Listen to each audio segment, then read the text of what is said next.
নমস্কাৰ সকলোকে আকৌ স্বাগতম জনাইছোঁ মডেল কুৱেশ্যন পেপাৰ 10লৈ গতিকে আজি এখন কুৱেশ্যন পেপাৰ লৈছোঁ আপোনালোকে জানে আমি সদায় মৰ্নিঙত এখন কুৱেশ্যন পেপাৰ আমি ডিছকাছ কৰোঁ গতিকে আজি কুৱেশ্যন পেপাৰ কোনে কিমান নম্বৰ পায় মোক জনাব মুঠ 30 কুৱেশ্যন আছে 30ৰ ভিতৰত কোনে কিমান শুদ্ধ উত্তৰ দিব পাৰে শেষত কমেণ্টত জনাব সো সকলোকে স্বাগতম জনাইছোঁ বিশ্বাসী বন্ধু অতি গুৰুত্বপূৰ্ণ ভিডিঅ'টো শেষলৈকে চাব আৰু যদিহে আমাৰ চেনেলটো ছাবস্ক্ৰাইব কৰা নাই ছাবস্ক্ৰাইব কৰি দিব ওকে তো আজি ফাৰ্ষ্ট কুৱেশ্যনটো হৈছে লোকসভাৰ শাসনৰ অধীনত তলৰ কোনটো বিষয় বিশেষ উল্লেখৰ ধাৰা উত্থাপন কৰিব পাৰি which of the following matter can be raised by way of special mention under the rule of the Lok Sabha ইয়াৰ কাৰেক্ট এনসাৰটো কোনটো হ'ব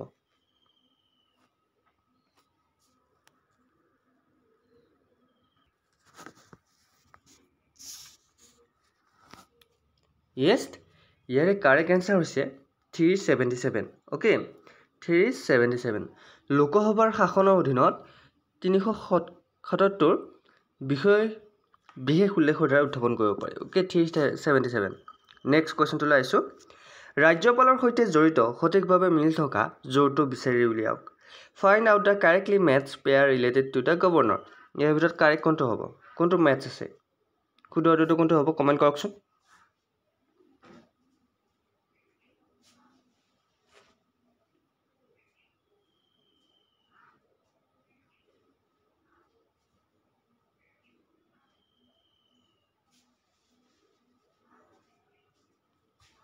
ইয়াৰ কাৰেক্ট এনসাৰটো হৈছে অপশ্যন yes অপশ্যন ডি গোটেইকেইটা okay financial power article 202 grant pardon article 161 আৰু ডিসক্ৰিপশ্যনাৰী power article 163 এই গোটেইকেইটাই ৰাজ্যপালৰ সৈতে জড়িত সঠিকভাৱে মিল থকা গতিকে option D is right answer next কুৱেশ্যনটো লাইছো according to the article dash forced labor is prohibited in India অনুচ্ছেদ অনুসৰি ভাৰতত বলপূৰ্বক শ্ৰম নিষিদ্ধ গতিকে কোনটো অনুচ্ছেদ অনুসৰি ভাৰতবৰ্ষত বলপূৰ্বক শ্ৰম নিষিদ্ধ কৰা হৈছে ইয়াৰ ভিতৰত কোনটো অনুচ্ছেদ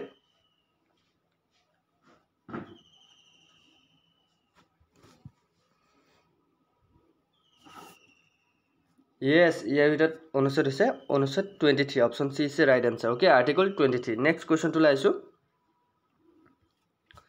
তলৰ কোনটো শব্দৰ অৰ্থ হ'ল বাক্য এটাৰ চৰিত্ৰ সলনি নকৰাকৈ সময়সীমা হ্ৰাস কৰা which of the following term implies reducing the period of a sentence without a changing its character correct কোনটো হ'ব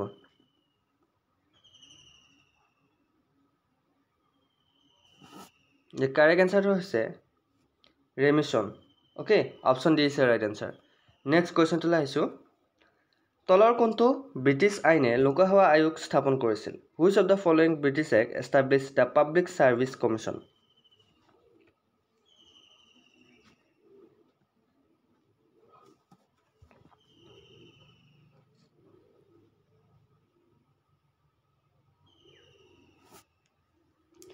The correct answer হৈছে Government of India Act 1990 মনত থাকিব Government of India Act 1919 to British আইনে লোকসভা আয়োগ স্থাপন কৰিছিল মনত ৰাখিব নেক্সট কোৱেশ্যনটো লাইছো ভাৰতীয় সংবিধানৰ 19 নং অনুচ্ছেদত কি উল্লেখ আছে article 90 of the Indian constitution provide কৰে আৰ্টিকল 90 নে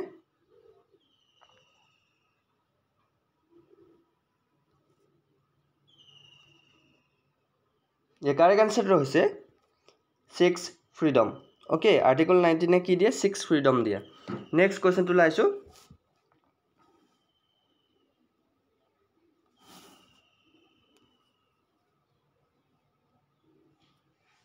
sorry option B hobo right answer 7 freedom okay hatta moli thika next question to laisu option 7 question number 7 বৰ্তমান ভাৰতৰ কিমানখন ৰাজ্যত দ্বিসদীয় বিধানসভা আছে Presently, how many states in India have a bicameral legislature?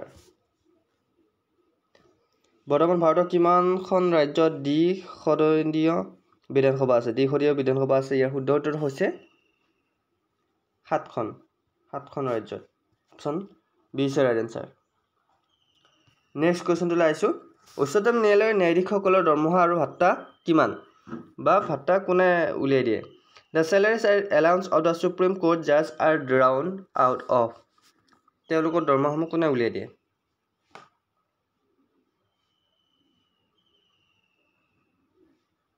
The correct answer to is a consolidate fund. Option C is a right answer. Next question to laisu. কোন বছৰত নিৰ্বাচন আয়োগে প্ৰথমবাৰৰ বাবে আৰ্হি আচৰণ বিধি জাৰি কৰিছিল? In which year the election commission used the model code of conduct for the first time?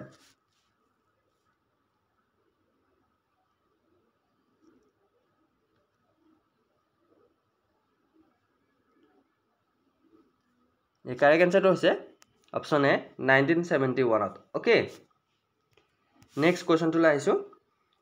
ন্যায়িক পৰ্যালোচনা ব্যৱস্থাৰ উৎপত্তি কেতিয়া হৈছিল ক'ত হৈছিল The system of judicial review originate in ন্যায়িক পৰ্যালোচনা ব্যৱস্থাৰ উৎপত্তি ক'ত হৈছিল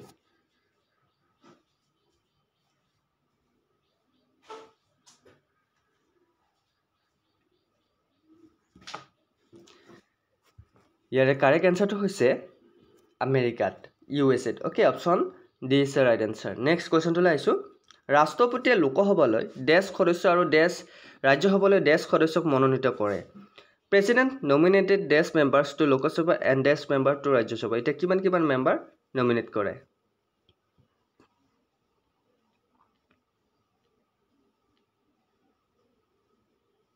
ইয়া শুদ্ধটো হৈছে ৰাষ্ট্ৰপতিয়ে লোকসভালৈ 12 জন সদস্য আৰু ৰাজ্যসভালৈ 2 জন সদস্যক মনোনীত কৰে গতিকে option B is the right answer next কোৱেশ্চনটো লাইছো অধ্যক্ষৰ নিৰ্বাচনৰ তাৰিখ নিৰ্ধাৰণ কৰা হয় the date of election of the speaker is specified by কোনে নিৰ্ধাৰণ কৰে এই তাৰিখটো president deputy speaker election commission none of this এৰ ভিতৰত কোনটো শুদ্ধ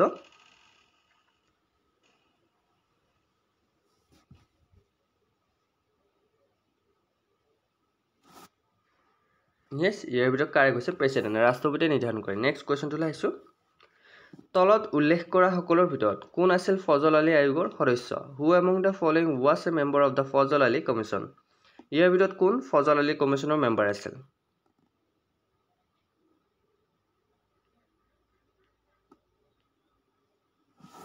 কাৰেক্ট আনসাৰটো হৈছে এছ এন কুঞ্জু ফজল আলী কমিশ্যনৰ মেম্বাৰ আছিল নেক্সট কোৱেশ্চনটো লাইছো কোন তাৰিখে ভাৰতৰ উচ্চতম ন্যায়ালয়ে সমসাময়িকতা অপৰাধমুক্ত কৰি ল্যান্ডমাৰ্ক ৰায় কোড দিছিল on dash the landmark judgment was given by the supreme court of India decriminalizing homosexuality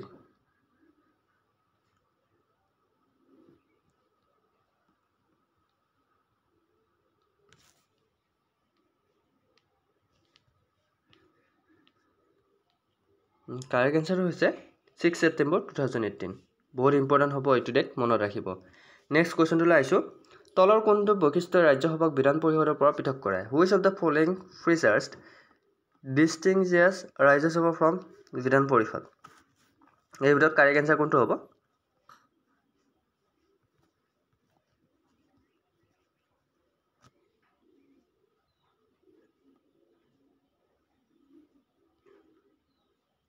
ইয়াৰ ভিতৰত কাৰেক্ট আনসাৰ হ'ব option C power of impeachment next কোৱেশ্চনটো লাইছো ৰাজ্যিক জৰুৰীকালীন অৱস্থাৰ বাবে নিৰ্ধাৰিত সৰ্বোচ্চ সময়সীমা হ'ল দেশ আৰু বিত্তীয় জৰুৰীকালীন অৱস্থাৰ বাবে dash the maximum period prescribed for the state emergency is dash and for financial emergency is dash ইয়াৰ ভিতৰত কোনটো শুদ্ধ উত্তৰ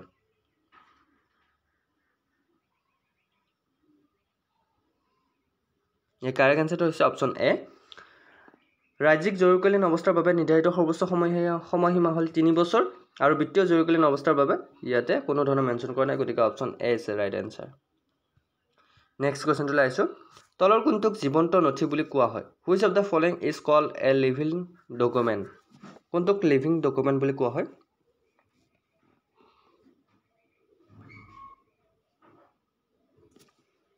ইয়াৰ শুদ্ধটো হৈছে কনষ্টিটিউশ্যন ওকে সংবিধানখনক লিভিং ডকুমেণ্ট বুলি কোৱা হয় নেক্সট কোৱেশ্চনটো লাইছো বিলুপ্তিৰ ফলত IAS আৰু IPSৰ দ্বাৰা পৰামৰ্শ দিয়া হৈছিল the evolutions of the IAS and IPS were recommended by the এই ভিতৰত শুদ্ধটো কোনটো হ'ব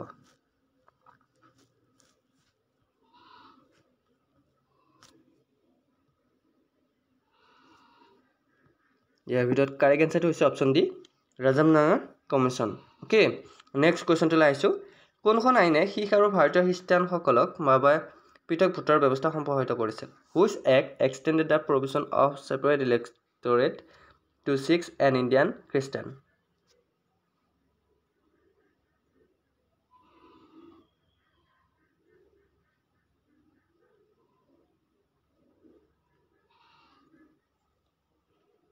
The correct answer is Government of India Act 1919. Okay. Next question to laisu.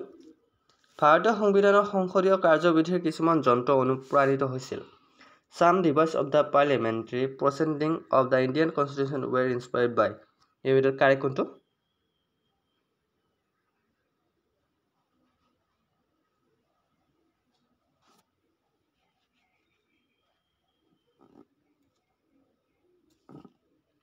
এই ভিতৰত correct হৈছে Indian Council Act 1909.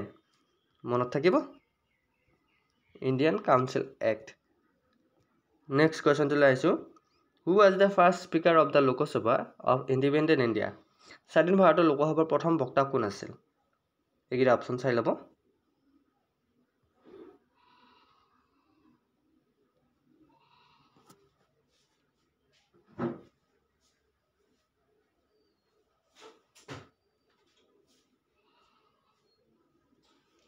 ইয়াৰে কাৰেক্ট আনসাৰ হৈছে GV Mavalankar. Okay, option D is the right answer.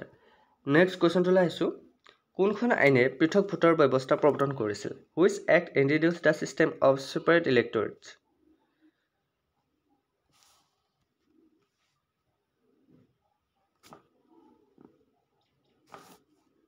ইয়াৰ ভিতৰত কাৰেক্ট আনসাৰটো হৈছে অপশ্যন ডি।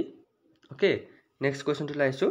তলৰ কোনটো আইনগত আৰু কাৰ্যবাহী কাৰ্যসীমা নিৰ্ধাৰণৰ বাবে দায়বদ্ধ আছিল? Which of the following act was responsible for the demarcations of legislative and executive function?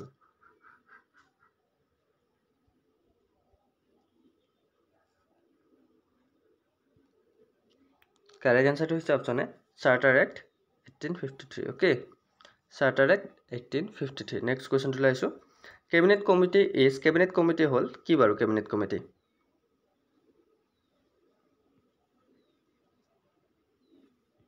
Correct এনচাৰটো হৈছে option B, an extra constitutional body. Okay, next কুৱেশ্যনটোলৈ আহিছোঁ। কোন ধৰণৰ নিৰীক্ষণ নিয়ন্ত্ৰক আৰু মহানিৰীক্ষকে কৰিব নোৱাৰে? Which type of audit can not be conducted by the comptroller and auditor general? ইয়াৰ ভিতৰত কোনটো কৰিব নোৱাৰে? শুদ্ধ উত্তৰটো হৈছে অপশ্যন ডি, ইয়াতে নাই। অ'কে, নেক্সট কুৱেশ্যনটোলৈ আহিছোঁ। ভাষিক সংখ্যালঘু আয়ুক্তসকলৰ মুখ্য কাৰ্যালয় নিম্নোক্ত স্থানত ক'ত অৱস্থিত? The headquarter of the commission of linguistic minorities are situated in, ক'ত আছে বাৰু?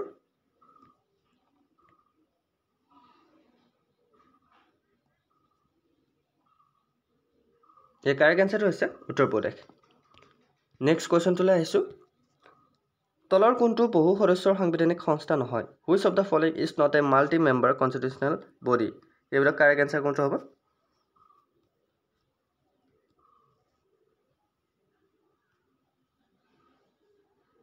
কাৰেক্ট এনচাৰটো হৈছে option B, national commission for women. Okay, next কুৱেশ্যনটোলৈ আহিছোঁ।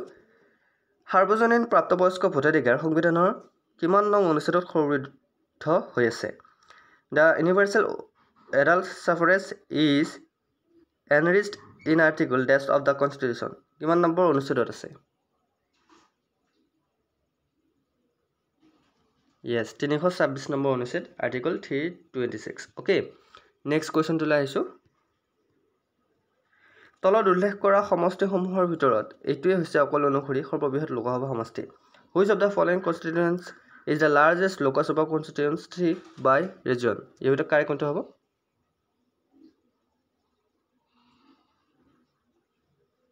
এই ভিতৰত কাৰেক্ট হৈছে Ladakh. Option C is right answer. Next question. তলৰ কোনটো আইনে অসামৰিক সেৱাত মুক্ত প্ৰতিযোগিতাৰ ব্যৱস্থা প্ৰৱৰ্তনৰ চেষ্টা কৰিছিল? Which of the following act attempt to introduce a system of open competition in civil service? এইবোৰ কাৰেক্ট এনচাৰ কোনটো হ'ব?